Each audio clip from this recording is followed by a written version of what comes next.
Hi అండి, అందరికీ నమస్కారం. నా పేరు రాజ్. మీరు చూస్తున్నారు సింహపురి న్యాచురల్స్. మీరు కానీ మా ఛానల్ మొదటిసారి చూసినట్లయితే లైక్ చేయండి, షేర్ చేయండి, సబ్స్క్రైబ్ చేసుకోండి. పక్కనే ఉన్న నోటిఫికేషన్ బార్ ఆన్ చేసి పెట్టుకోండి. తద్వారా మేము ప్రకృతి వ్యవసాయం సంబంధించిన వీడియోస్ పెడుతుంటే మీకు నోటిఫికేషన్ ద్వారా వస్తూ ఉంటాయి. మనం వీడియోలోకి వెళ్ళినట్లయితే ఇప్పుడు మీరు చూస్తున్నారు కదండి, అది వచ్చి మొదటి స్ప్రే చేసిన తర్వాత రెండో రోజు తీసిన వీడియో అండి. మనం 9వ తేదీ మొదటి స్ప్రే చేసుకోవడం జరిగింది. దాని తర్వాత మనం ఇప్పుడు 11వ తేదీ మనం ఇప్పుడు వీడియో తీయడం జరుగుతుంది. మీరు చూడొచ్చండి, మనం స్ప్రే చేసే టయానికి ఇప్పుడు 2 రోజులకి ఎంత తేడా వచ్చిందో వరి అనేది కూడా మీకు ఎండింగ్లో కూడా చూపిస్తానండి. మొదటి స్ప్రే చేసే టయానికి రెండో స్ప్రే చేసే టయానికి వ్యత్యాసం మీకు పూర్తిగా చూపిస్తాను. వీడియో చివరి దాకా చూడొచ్చండి. మనం మొదటి స్ప్రే చేసేటప్పుడు వరి ఎలా ఉంది, ఇప్పుడు 2 రోజులకి ఎలా చేంజ్ అనేది కూడా మీరు చూడొచ్చు. ఎంత గ్రీనిష్ వచ్చింది కూడా మీరు చూడొచ్చండి. చాలా మంది అడిగారు దుక్కిపిండి ఏమన్నా వేసారా అని. ఏమి లేదండి, ఈ సంవత్సరం కొత్తగా కుంకుడుకాయ కలపడం వల్ల ఆ గ్రీనిష్ కలర్ వచ్చిందని చెప్పాను.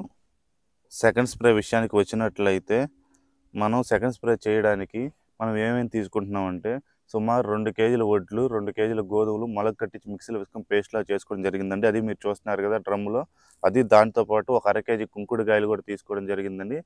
దానితో పాటు సుమారు 25 కేజీల నుంచి 30 కేజీల మట్టి తీసుకుని లోపల మట్టే తీసుకున్నామండి. ఎందుకంటే మాకు పచ్చ పురుగు అనేది ఉంది. అందువల్ల లోపల మట్టి తీసుకొని దానికి ఒక అర కేజీ ఆముదం పట్టించి అది పెద్ద డ్రమ్లో కలిపేసుకున్నాం ఆల్రెడీ. అందువల్ల మీకు అక్కడ కనపట్లేదు. సో మనం 200 లీటర్ల డ్రమ్లో 180 లీటర్ల నీరు తీసుకొని దాంట్లో ఇవన్నీ ఇప్పుడు ఏదైతే చెప్పాను 30 కేజీల మట్టి, ఆముదం కలిపిన మట్టి, దాంతోపాటు కుంకుడుకాయ రసం, దాంతోపాటు మొలకల ద్రవం ఇవన్నీ కలుపుకొని బాగా తిప్పుకొని కర్ర సాయంతో ఒక 10 నుంచి 20 నిమిషాలు తేరుకొని ఇచ్చిన తర్వాత ఒక మెస్తాయంతో వడగట్టుకొని ట్యాంకులో పోసుకొని స్ప్రే చేసుకోవడం జరుగుతుందండి. మీరు చూస్తున్నారు కదా, ఆ విధంగా నేను చాలా చేంజ్ చూశానండి మొదటి స్ప్రే చేసే టైంకి రెండో స్ప్రే చేసే టైంకి. ఎందుకంటే మొదటి స్ప్రే చేసిన తర్వాత 2 రోజులకే మనకి పచ్చదనం అనేది చాలా చేంజ్ వచ్చిందండి. పోయిన సంవత్సరం ఈ విధంగా లేదు. ఈ కుంకుడుకాయ కలపడం వల్ల ఈసారి చాలా మంచిగా అంటే కెమికల్ వాళ్ళకి ఎట్లయితే పచ్చదనం వస్తుందో మన న్యాచురల్ ఫార్మింగ్ చేసే వాళ్ళకి కూడా అదే పచ్చదనం అనేది రావడం జరిగిందండి. సివిఆర్ సార్ చెప్పారు, కుంకుడుకాయలు వాడడం వల్ల పచ్చదనం వస్తుందని చెప్పారు. సో ఆయన చెప్పినట్టుగానే జరిగిందండి. మీరు చూడొచ్చు ఎంత పచ్చదనంగా ఉందో. పోయిన సంవత్సరం అయితే ఇంత పచ్చదనం లేదు. నిజం చెప్పాలంటే ఈ సంవత్సరం చాలా బాగుంది ఊరు అనేది. మీరు చూడొచ్చండి ఎంత హెల్తీగా ఉందో. కాకపోతే అక్కడక్కడ పచ్చ పురుగు ఉంది.